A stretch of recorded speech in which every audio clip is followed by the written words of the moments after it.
Nessa aula eu vou apresentar algumas noções sobre equalização adaptativa.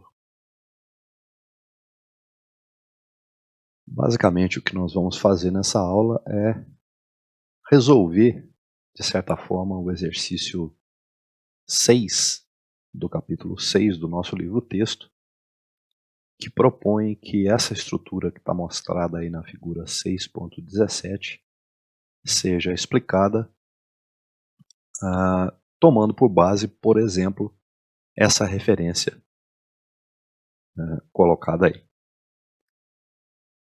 Bom, o assunto equalização adaptativa, ele necessita de uma abordagem matemática um pouco sofisticada, que vai um pouco além do escopo do nosso curso.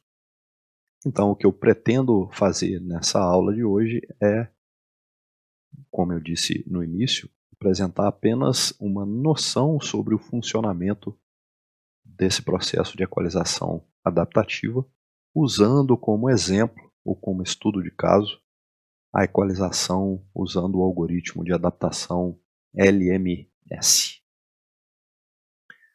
Antes de entrar propriamente na explicação sobre esse sistema mostrado na figura 6.17, vamos recordar o contexto onde se situa a equalização.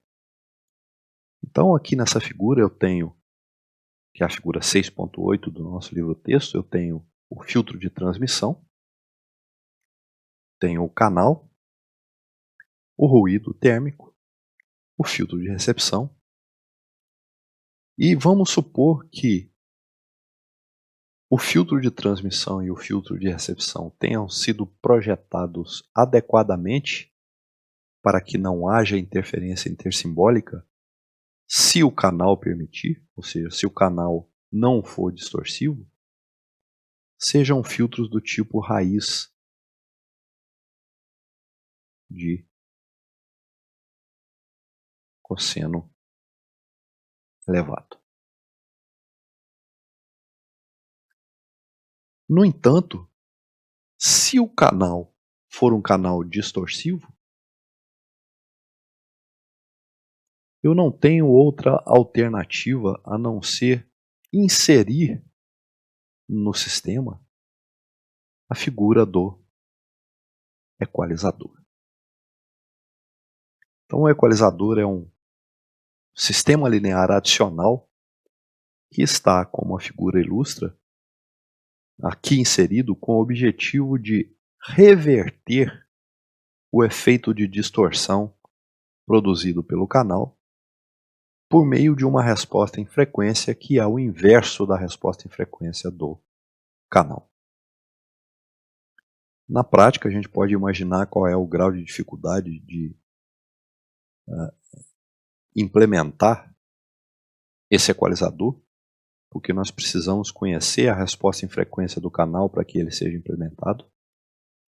Mas o problema maior nem é esse, porque se eu tenho um canal fixo, né, digamos que eu tenha um transmissor, um par de fios ligando esse transmissor ao receptor, portanto eu conheço esse par de fios, eu consigo caracterizar esse par de fios e consigo determinar qual é a sua resposta em frequência, de tal maneira que eu consiga, dentro do receptor, implementar um equalizador para compensar as distorções produzidas pelo par de fios. Agora imaginem um sistema de comunicação em que eu tenha uma estação radiobase se comunicando com um terminal móvel. E esse cenário nitidamente corresponde a um canal de comunicação que é variante no tempo. Ora, se o canal é variante no tempo, significa que H de F muda com o tempo, e o que significa que o equalizador precisaria ser atualizado a cada instante para que ele pudesse acompanhar, digamos assim, as variações do canal. Nesse cenário de comunicação em que o canal se torna variante no tempo, nós temos aqui a presença de um equalizador chamado de equalizador adaptativo.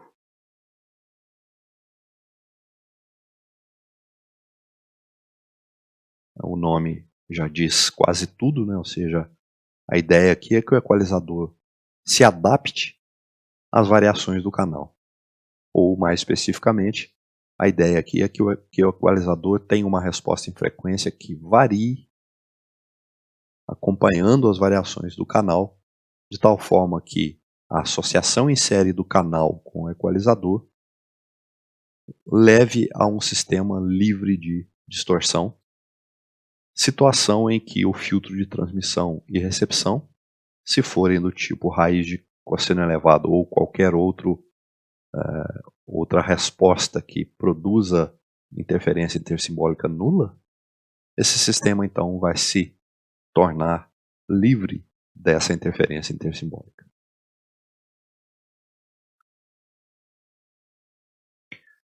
O equalizador ele é um filtro. E sendo um filtro,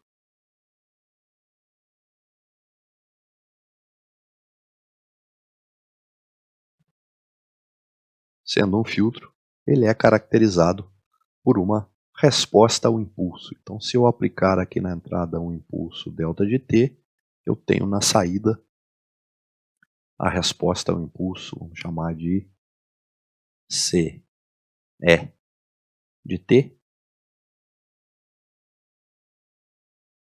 Essa é a resposta ao impulso. Então, o nosso filtro aqui está representando o nosso equalizador.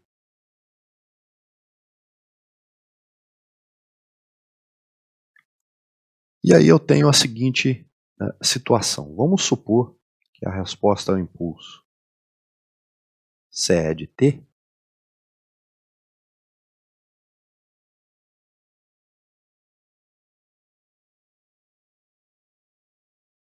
seja assim.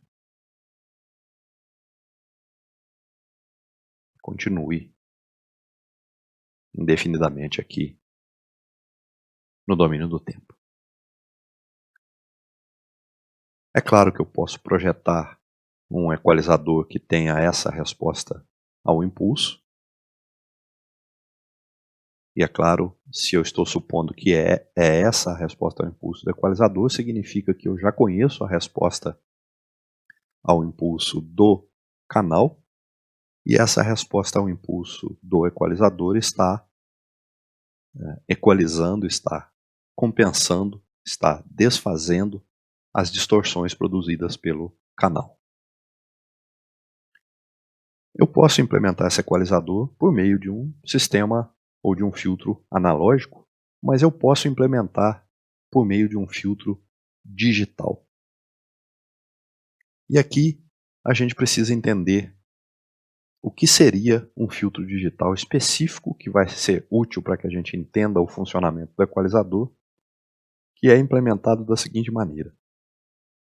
Imaginem que eu colha amostras dessa resposta ao impulso CE de t.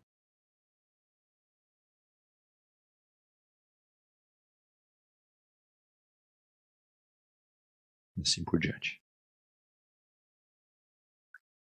Essas amostras, ou a essas amostras, eu vou dar o nome de CE de N. Ou seja, eu vou ter aqui uma resposta ao impulso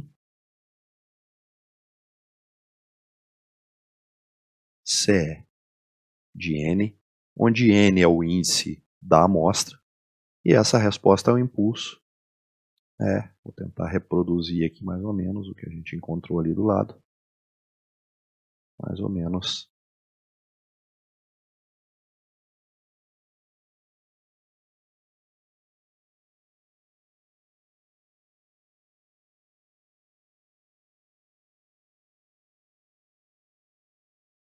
Mais ou menos isso. Então n é igual a 1, 2, etc. até um n maiúsculo. O que eu tenho do lado esquerdo é a resposta contínua do equalizador, ou do filtro de forma geral. E aqui eu tenho o que a gente chama de resposta discreta. A resposta discreta é, como o nome sugere, a versão discretizada da resposta ao impulso contínuo. E eu consigo sintetizar essa resposta ao impulso discreta usando uma estrutura assim.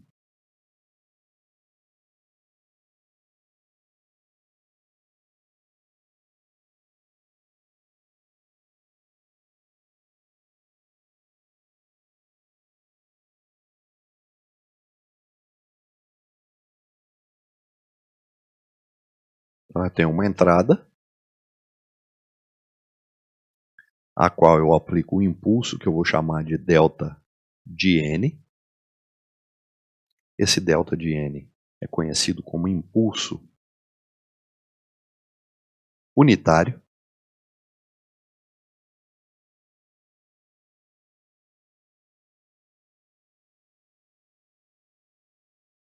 E a sua representação discreta é assim. Ou seja, eu tenho uma amostra de valor unitário no índice n igual a zero.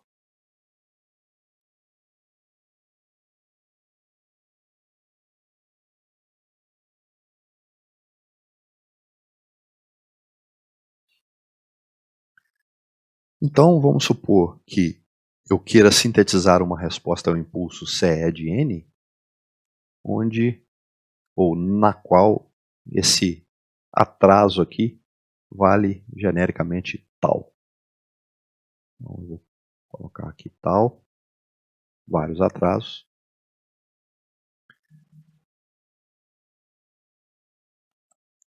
Quando eu aplicar o impulso unitário e multiplicar ele por, digamos que esse valor aqui seja 0,8, o valor da primeira amostra. Se eu multiplicar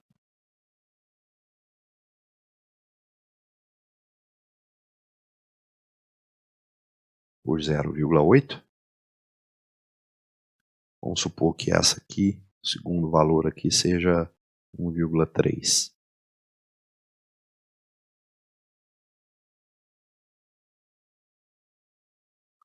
E assim por diante.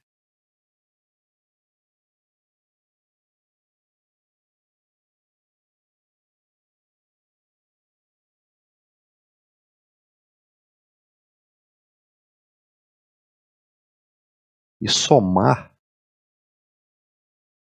os valores resultantes dessas multiplicações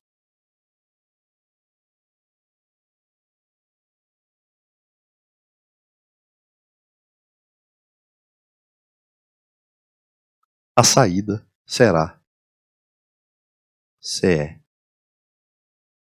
de n. Então aqui eu tenho 1, 2, etc. n atrasadores. Então essa figura que eu acabei de desenhar é a realização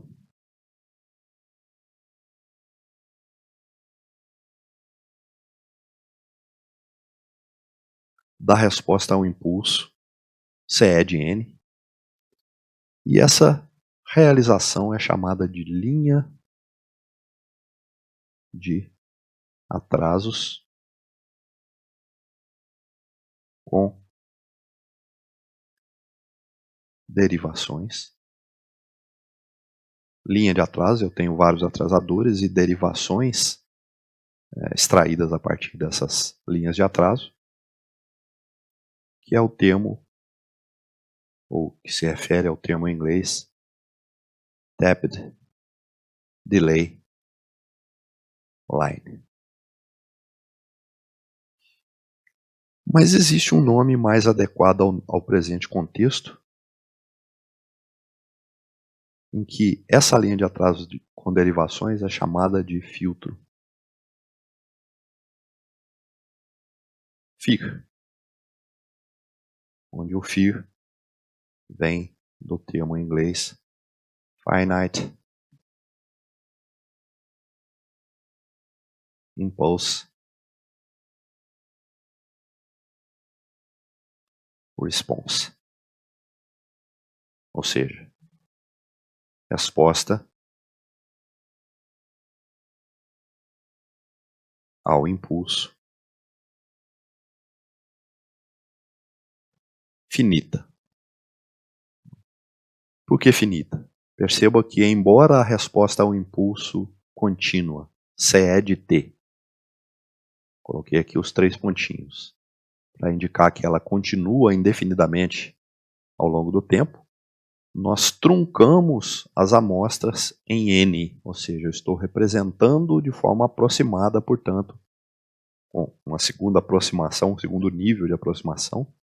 O primeiro nível é a amostragem em si, né? Ou seja, a partir do momento que eu discretizo, eu já estou criando uma versão alternativa da resposta ao impulso contínuo, e estou truncando essa resposta ao impulso de tal forma que ela tenha N valores. E esses N valores, gerados dessa maneira como eu desenhei, formam a estrutura de um famoso filtro, de um conhecido filtro, de um filtro extremamente utilizado chamado de filtro FIR. Existem outros tipos de FIR que não vêm ao caso na nossa análise. Basta que a gente entenda que essa estrutura aqui ela é uma realização dessa resposta ao impulso, e essa resposta ao impulso nada mais é do que a discretização ou a versão discreta dessa resposta ao impulso contínuo, que nós estamos supondo que é a resposta ao impulso de um equalizador. Por quê? Porque o equalizador é um filtro e pode ser, portanto, caracterizado por uma resposta ao impulso. Aqui a gente já percebe uma primeira, ou duas, melhor dizendo, primeiras importantes conclusões que a gente pode tirar a partir dessa representação do filtro FIR. Tanto o número de atrasadores N maiúsculo, quanto o espaçamento entre os atrasos tal, tem relevância. Por quê?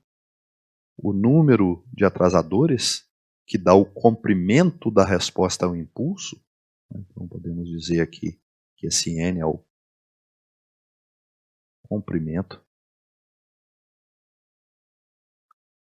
de CE de N. Então, tanto o comprimento quanto o atraso tal tem influência no resultado final. Por quê? Nitidamente, se eu tiver um N maior, eu vou colher mais amostras do restante da resposta ao impulso CE de T. Portanto, eu vou sintetizá-la de forma mais precisa. Se eu tenho um espaçamento entre as amostras maior, pode ser que eu tenha a chance de sintetizar mais precisamente a resposta ao impulso, principalmente se ela contém variações rápidas em T. Imagine, por exemplo, que, só voltando às amostras anteriores, imagine, por exemplo, que eu tivesse nessa resposta ao impulso uma variação abrupta aqui, por alguma razão. Se eu amostrasse com o intervalo tal anterior, essa variação não seria capturada pela discretização da resposta ao impulso. Ao passo que, se eu discretizar essa resposta ao impulso com um número maior de amostras, eu já consigo capturar, eu já consigo representar variações temporais da resposta ao impulso mais finas, com maior resolução. Okay? Então, tanto o tau quanto o n tem influência na precisão da resposta ao impulso que eu quero sintetizar. O que eu vou mostrar para vocês agora é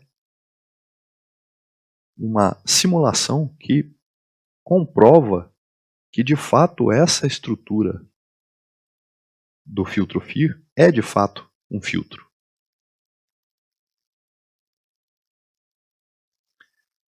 Então, aqui nessa tela, eu tenho um sinal NRZ bipolar, uma sequência de pulsos mais ou menos uns, com formato retangular, cujo espectro está mostrado aí na tela do nosso analisador de espectro.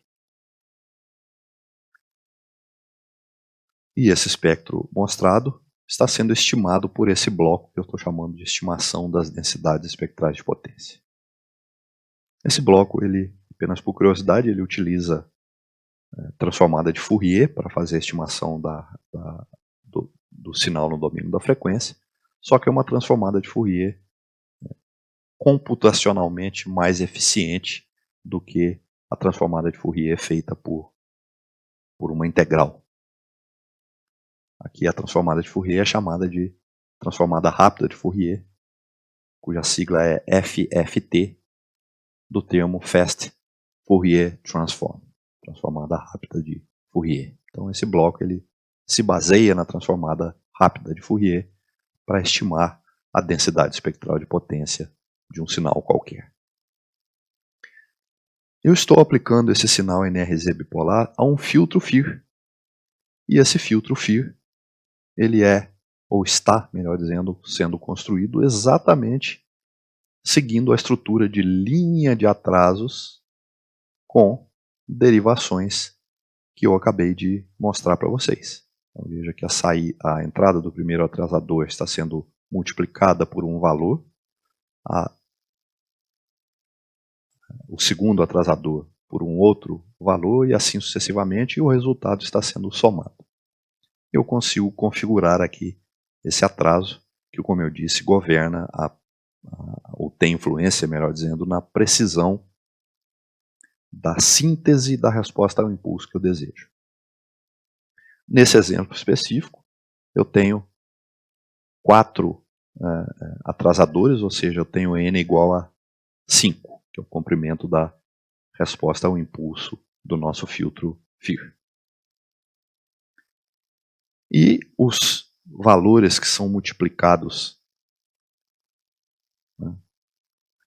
aqui, etc., nós chamamos de coeficientes. Então, o detalhe aqui é n-1. Né? Eu tenho n-1 atrasadores e n coeficientes. Então, esses valores que multiplicam as saídas dos vários atrasadores são chamados de coeficientes.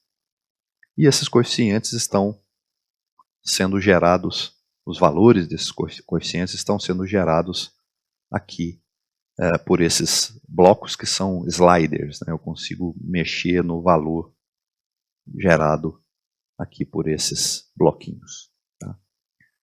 No exemplo específico que está sendo mostrado aí na simulação, percebam que o primeiro coeficiente é 0, o segundo é 0, o terceiro é 5, o quarto é 0 e o quinto é 0. Ou seja, eu estou me referindo a uma resposta ao impulso, vou rascunhar ela apenas aqui, que é assim: 5, 0, 0, 0, 0.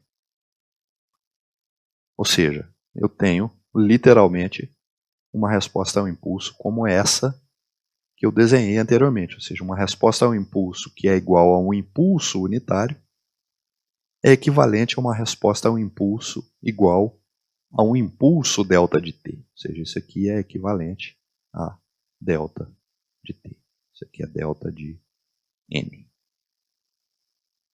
Versão discreta, versão contínua. E a gente sabe que se a gente aplica um sistema linear que tem como resposta um impulso o próprio impulso, esse sistema linear, na verdade, não faz absolutamente nada com o sinal, a não ser um atraso, um eventual atraso, dependendo da localização do impulso. Se o impulso está no 0, o atraso é 0. Se o impulso está no 1, o atraso é de tal segundos. Se o impulso está no n igual a 2, o atraso é de 2 tal segundos, e assim sucessivamente. No nosso exemplo, eu tenho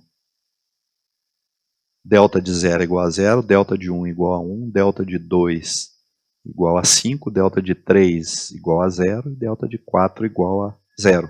Ou seja, eu tenho uma resposta a um impulso discreta, que é um impulso unitário, que está apenas produzindo um atraso no sinal, não produz nenhuma distorção.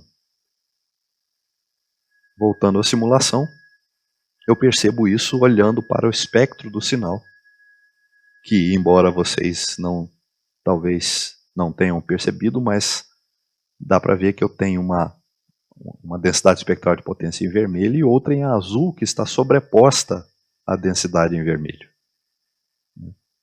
Ou seja, está acontecendo exatamente o que a gente esperava. Se o filtro tem resposta a um impulso igual a um impulso, ele não faz nada com o sinal e de fato não está fazendo nada aqui. Eu vou executar a simulação e aí a gente vê os dois espectros sobrepostos. E agora eu vou diminuir a intensidade dessa resposta ao impulso aqui no valor 5, eu vou reduzir para vocês verem que o valor do sinal começa a reduzir. Certo? Ou seja, menor intensidade aqui do impulso, ou da resposta ao impulso, significa menor intensidade do sinal de saída do filtro. Mas ele é exatamente igual ao sinal de entrada, não está sendo distorcido, porque qualquer valor que eu coloque aqui significa ainda que a resposta a um impulso é um impulso. E agora vem a parte bacana. Percebam que se eu variar os coeficientes, eu começo a ter respostas ou saídas diferentes para o espectro do sinal filtrado. Ou seja, o que eu estou fazendo aqui mexendo nesses sliders, nesses botões, é mudar a resposta ao impulso do filtro. E mudando a resposta ao impulso, eu mudo a sua resposta em frequência. Então o objetivo dessa simulação é simplesmente comprovar para vocês que de fato essa estrutura de linha de atrasos com derivações é sim um filtro. Agora nós podemos olhar de forma um pouco mais clara para essa figura e entender então que no lugar desse equalizador agora, eu tenho então uma estrutura como aquela que eu acabei de mostrar para vocês.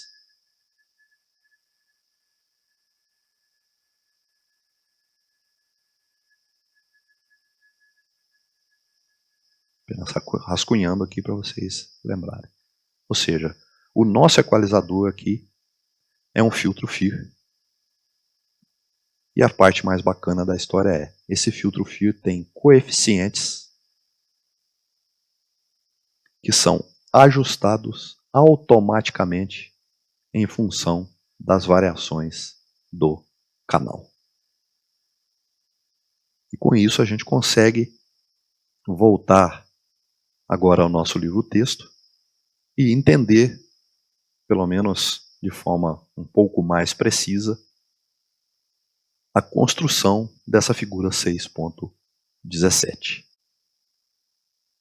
Percebam então que eu tenho o filtro de recepção e na saída do filtro de recepção eu tenho tudo isso aqui.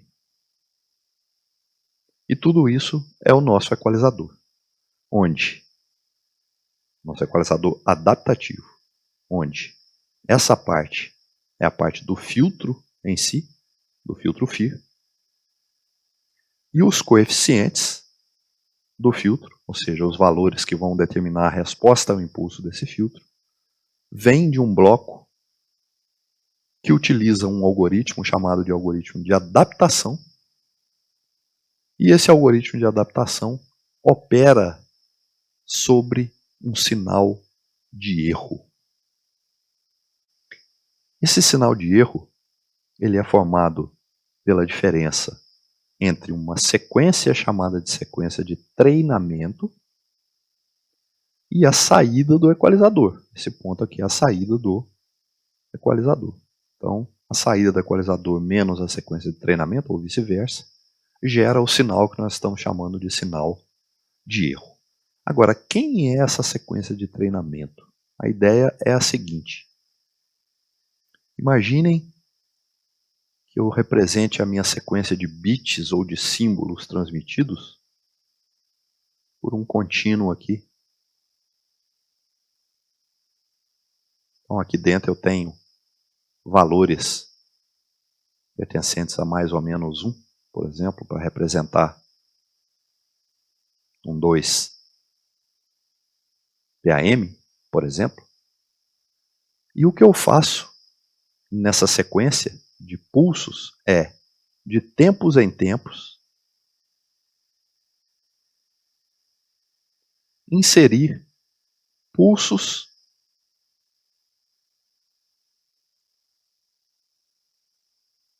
cujo padrão de ocorrência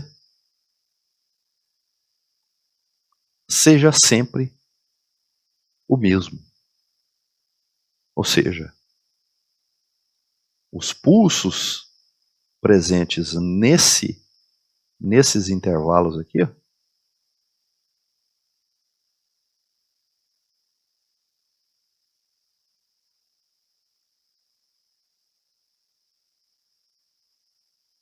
são pulsos aleatórios. Por que são aleatórios? Porque dependem dos bits de informação, e os bits de informação são aleatórios. Porém, os pulsos transmitidos nesse intervalo, ou nesses intervalos aqui, são pulsos determinísticos.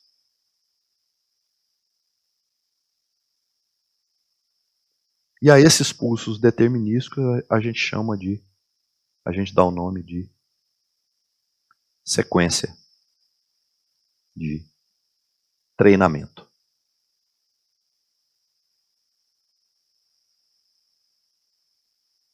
O nome já dá uma pista. Qual é o objetivo dessa sequência de treinamento? O objetivo é treinar o equalizador adaptativo. O objetivo é ajustar. Então ela ajuda a ajustar os coeficientes do equalizador adaptativo.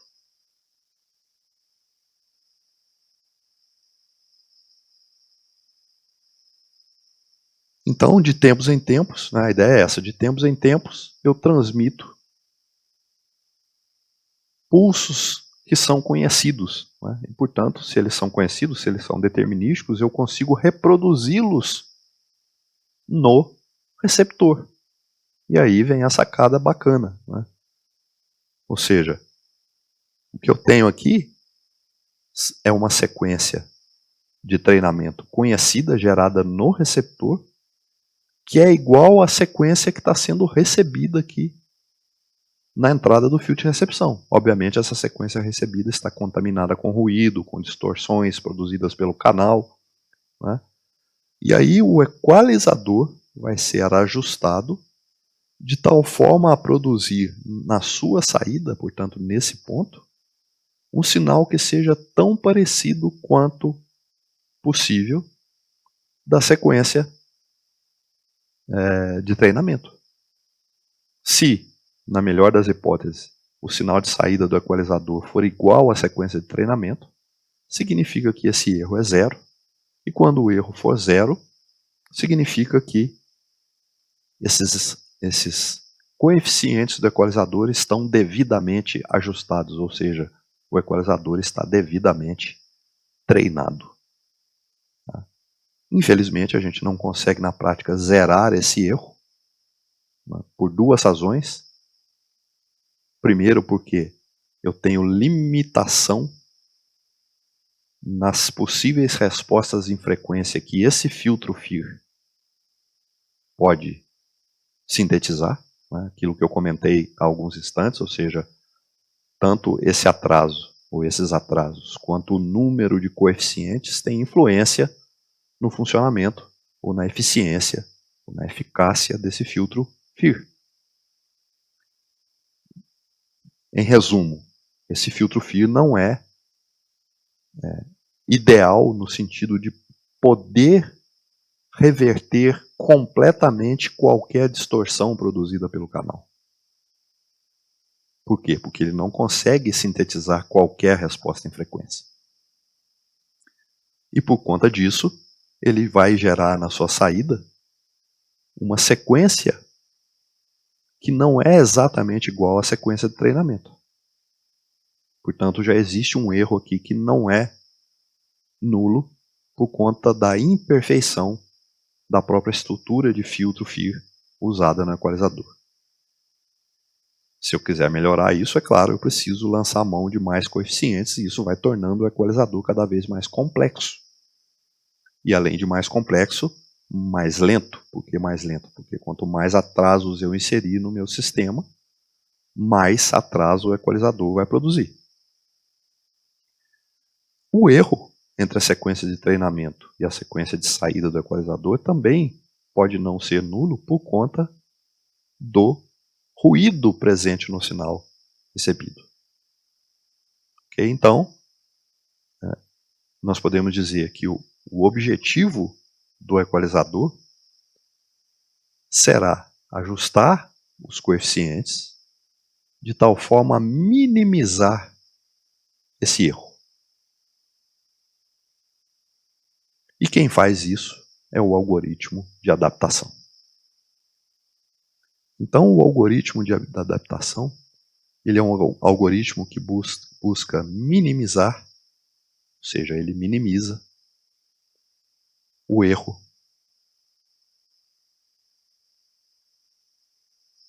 entre a sequência de treinamento e a sua saída, e esse erro é chamado de erro quadrático médio.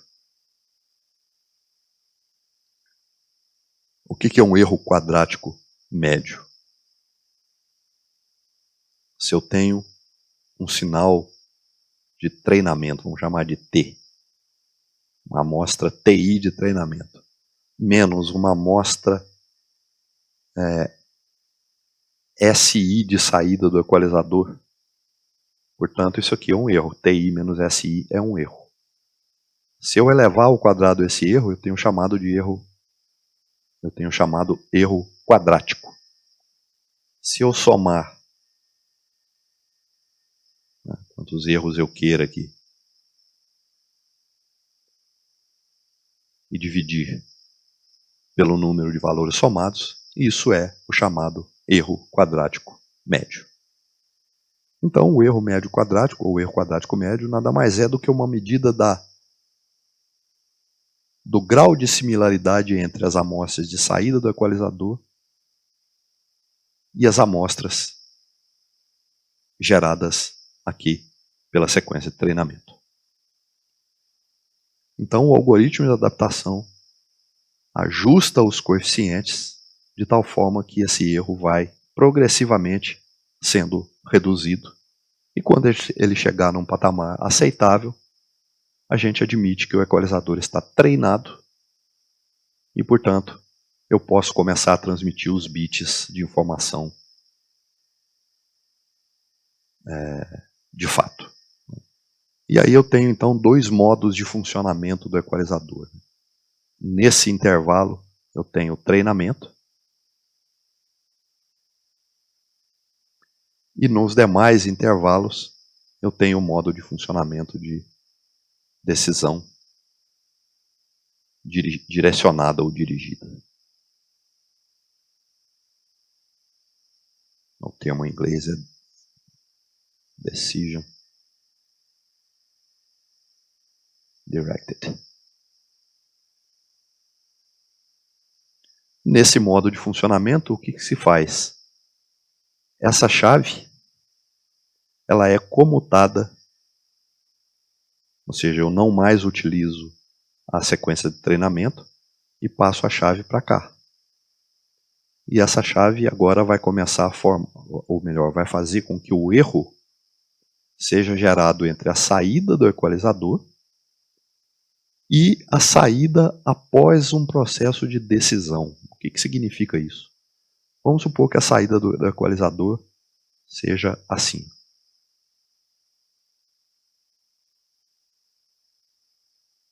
Correspondente a 4 pulsos, 4 símbolos recebidos.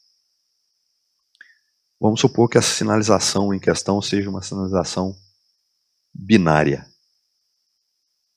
O que significa isso? Que o processo de decisão vai transformar essas amostras em apenas mais uns e menos uns.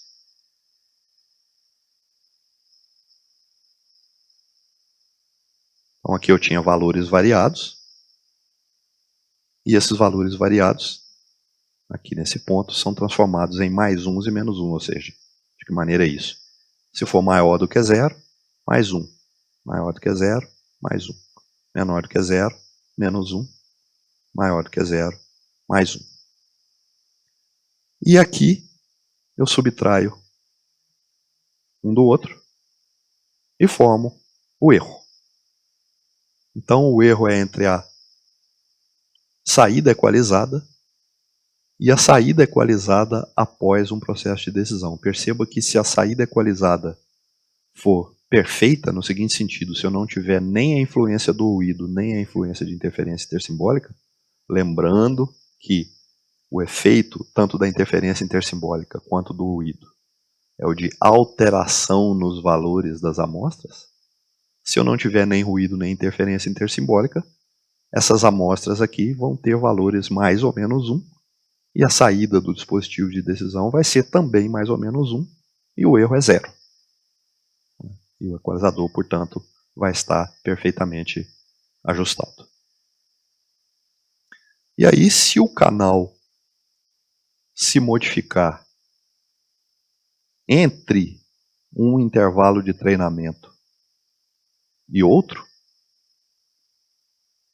o que eu preciso fazer? Ou, mais precisamente falando, se o canal se modificar, o equalizador foi treinado, foi ajustado durante esse intervalo. E aí eu começo a transmitir os bits normalmente. Se o canal se modificar muito, enquanto eu estou transmitindo os bits, esses erros aqui começam a ficar muito grandes, fazendo com que o equalizador precise ser treinado novamente. E é por essa razão é que eu transmito de tempos em tempos a sequência de treinamento para que o equalizador seja reajustado. Mas se o canal não se modificar muito, eu não preciso nem treinar, né? Ou seja, imaginem que eu não tenho a sequência de treinamento e estou recebendo uma sequência como essa que eu desenhei aqui na figura. O erro gerado entre essas amostras e as amostras após o processo de decisão, ele não é 0, né? Mas ele vai atuar no algoritmo de adaptação para que o algoritmo de adaptação faça com que os coeficientes sejam alterados para que o erro seja reduzido ainda mais. E assim sucessivamente. Esse erro reduzido entra no algoritmo de adaptação, que vai ajustar um pouquinho mais os coeficientes para fazer o erro reduzir ainda mais, ao ponto de fazer com que essas amostras de saída do equalizador, mesmo sem treinamento, fiquem praticamente ou muito próximas de mais ou menos 1. Então é possível que o equalizador consiga se autoajustar, mesmo sem treinamento. Qual é a condição para isso? A condição é que eu tenha pelo menos essas decisões corretas. E o que significa ter decisões corretas? Significa ter o diagrama de olho pelo menos um pouquinho aberto. Então, se o diagrama de olho está, vamos fazer uma sinalização binária aqui, diagrama de olho um pouquinho aberto. Supor que ele seja assim. Se o diagrama de olho está um pouquinho aberto, mesmo bem pouco, nós vimos que um diagrama de olho um pouco aberto, mesmo que essa abertura seja pequena, corresponde à inexistência de erros de decisão. E é nessa situação, na inexistência de erros de decisão, é que o equalizador vai conseguir se ajustar mesmo sem treinamento e fazer com que esse diagrama de olho passe, com o passar do tempo, a se tornar algo, por exemplo, assim. Não perfeito. Não é? Por que não perfeito? Porque o erro nunca vai ser zero, mas um diagrama de olho mais aberto em relação à situação antes do equalizador se ajustar. Então é esse o funcionamento do equalizador adaptativo. E um dos algoritmos utilizados aqui no processo de adaptação é chamado de algoritmo LMS, que é a sigla para Least Mean Square. Ou seja, eu estou literalmente falando de um processo, de um algoritmo de adaptação que busca minimizar o erro quadrático médio entre o sinal de saída do equalizador e um sinal de referência, seja esse sinal de referência vindo de uma sequência de treinamento ou vindo do próprio processo de decisão do receptor.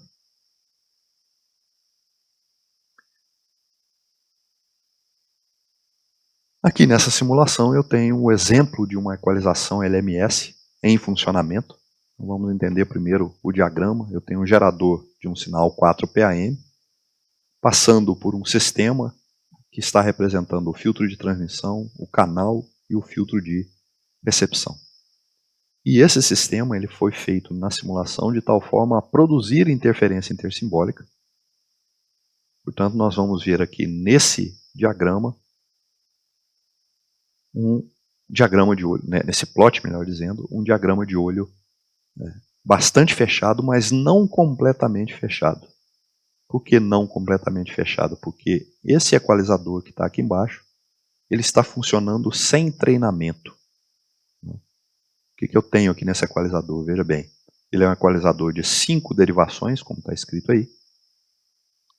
Esse equalizador tem como sinal de entrada aqui, o próprio sinal de saída do filtro de recepção. E quem é o sinal de erro aplicado ao equalizador? É a saída do equalizador menos a saída do equalizador amostrada, menos a saída do equalizador após um detetor 4PAM. Então vamos supor que as amostras do sinal 4PAM sejam 3, 1, menos 1 e menos 3. Então na saída do equalizador eu tenho valores diferentes desses, né, diferentes de 3, 1, menos 3 e menos 1, por conta do ruído e da interferência intersimbólica. Aqui na simulação, somente interferência intersimbólica. Quando eu passo essas amostras por um detetor 4PAM, eu tenho na saída desse detector os valores 3, 1, menos 3. Então esses valores 3, 1, menos 3, menos os valores alterados ou diferentes de 3, 1, menos 3, geram o sinal de erro que vai ser aplicado equalizador, e dentro desse equalizador a gente tem o algoritmo de adaptação LMS. Então esse processo de equalização sem treinamento só funciona se essas decisões tomadas pelo detector 4PAM aqui forem livres de erro, ou seja, se o diagrama de olho tiver, por menor que seja, alguma abertura.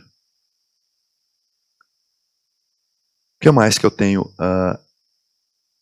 nesse sistema? Eu tenho aqui um bloquinho chamado de passo de adaptação. Passo de adaptação é, ou está, melhor dizendo, relacionado ao tamanho das alterações que eu produzo nos coeficientes do equalizador. Se eu produzo alterações grandes nos coeficientes do equalizador, significa que eu tenho um passo de adaptação grande. Se eu produzo alterações pequenas, eu tenho um passo de adaptação pequeno. Qual é o impacto disso? É muito fácil de entender. Se eu produzo pequenas variações nos coeficientes do equalizador, significa que eu produzo pequenas variações na sua resposta em frequência. Então pode ser que para que eu atinja uma resposta em frequência capaz de compensar a distorção produzida pelo canal, eu demore. Por quê? Porque eu passo, ou seja, as alterações que eu estou produzindo nos coeficientes são pequenas. Então, se eu quiser fazer um processo de adaptação mais rápido, eu preciso de passos de adaptação maiores, eu preciso de alterações maiores nos coeficientes. Só que isso traz um efeito colateral indesejado, que é o seguinte: pode ser que quando eu faço uma alteração nos coeficientes, eu passe do ponto ótimo para os valores dos coeficientes. E ao passar do ponto, eu tenho que em seguida retornar, e ao retornar eu posso passar do ponto novamente, porque o passo de alteração é grande, e assim eu fico flutuando com esses coeficientes em torno do valor ótimo, produzindo, no final das contas, um erro quadrático médio grande. Então, um passo de adaptação grande, em resumo, faz com que o equalizador se adapte mais rapidamente, mas pode produzir um erro residual grande. Ou seja, pode ser que ele não abra o diagrama de olho tanto quanto gostaríamos. Já um passo de adaptação pequeno faz com que o equalizador fique mais lento, demore mais a atingir o ponto de ajuste, o ponto de adaptação. No entanto, as flutuações dos coeficientes, por serem pequenas, fazem com que esses coeficientes fiquem variando pouco em torno dos valores ótimos, portanto produzindo erros quadráticos médios menores e, com isso, fazendo com que o diagrama de olho abra mais. Então, nessa simulação aqui, eu posso também ajustar esse passo de adaptação. Aqui, nesse bloco, eu tenho os coeficientes iniciais do equalizador, ou seja, como que eu inicio o funcionamento desse equalizador.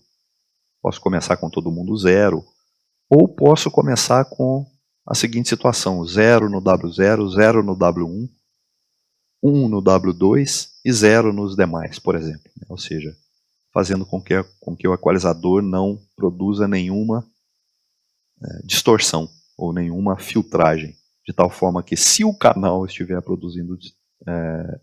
não estiver produzindo distorção, de cara o equalizador já vai estar ajustado.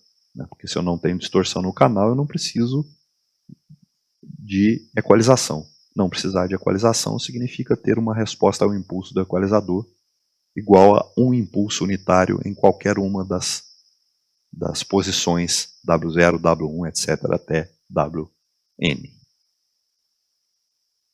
Então, esses são os coeficientes iniciais. Então vamos executar a simulação para a gente ver esse sistema funcionando. Então dá para ver no diagrama de olho na parte superior que eu tenho ele bastante fechado, mas não completamente, que é a condição para que o equalizador funcione. E já na parte de baixo eu tenho um diagrama de olho bastante aberto. Dá para perceber que existe um errinho residual, ou seja, os valores de amostra não são somente 3, 1, menos 1, menos 3, flutuam um pouquinho em torno desses valores, porque, como eu já disse, o erro quadrático médio nunca vai ser zerado, tanto por conta da presença de ruído, que não está presente no nosso sistema, mas também por conta da imprecisão do equalizador em sintetizar uma resposta que compense a distorção completamente produzida pelo sistema composto pelo filtro de transmissão, canal e filtro de recepção. E por último, aqui no plot da esquerda, eu tenho o erro quadrático médio entre o sinal de saída do equalizador e o sinal de saída do detector 4PAM. Então, quando o equalizador está desajustado, né, significa que, embora eu não tenha erro de decisão, as amostras de saída do equalizador são muito diferentes das amostras de saída do detector, por exemplo. Em vez de 3, 1, menos 3, eu tenho 4, 7, menos 5, menos 8, menos 0,5, 8, 7, 2, 3, ou seja, valores que, se subtraídos de 3, 1, menos 3, geram um erro elevado.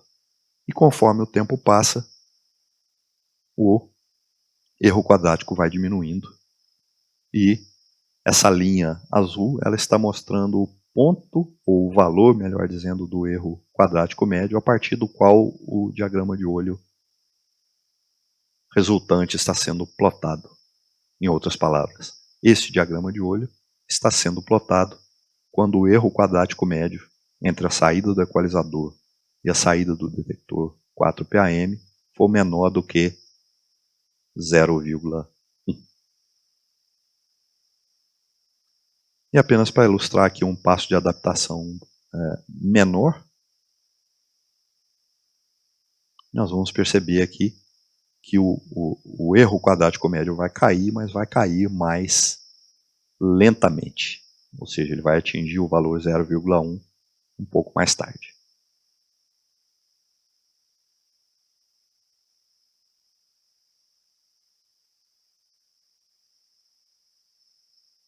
Então,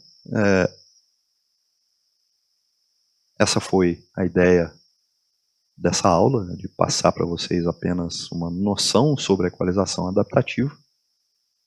E pela simulação que a gente acabou de ver, a gente constata que de fato ela funciona. Se a gente quiser ter um equalizador melhor do que esse que está aí implementado, a gente precisaria de aumentar o número de derivações, o que, obviamente, aumenta a complexidade do equalizador.